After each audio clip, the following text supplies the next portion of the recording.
Сәлем достар, ертегілер елінде каналына қош келдіңіздер. Бүгін мен сіздерге түлкі мен қырғауыл ертегісін айтып беремін. Bir түлкі қалың орманда келе жатып, ағаштың басында отырған қырғауылды көреді. Қырғауылға жақындап, саламатсың ба қырғауыл? Қалың қалай дейді. Қырғауыл айтады: сәлем етсіз бе түлкі? Жақсы, сөзіңізге рахмет, өзіңіз қалайсыз дейді. Жерге түсіп сөйлесек екен шырағым, бір құлағым жөнді естімейді дейді түлкі.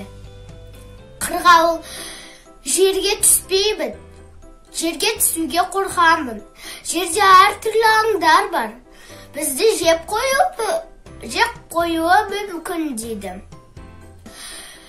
Түлкі: жаңа қалаға барып ем, бір бұйрық шығыпты, барлық аңдар бір-бірде қап-қор болсын дейді. Қорықпа, түсе бер дейді. Ана жақта иттер келе жатыр, соларға да ескертіп қойыңыз дейді қырғауыл.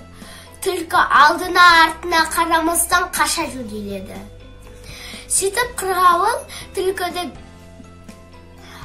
алдауынан аман қалыпты. Бұл ертегі сендерге ұнаса, балалар, менің каналыма жазылуды және лайк басуды ұмытпаңыздар. Сау болыңыздар.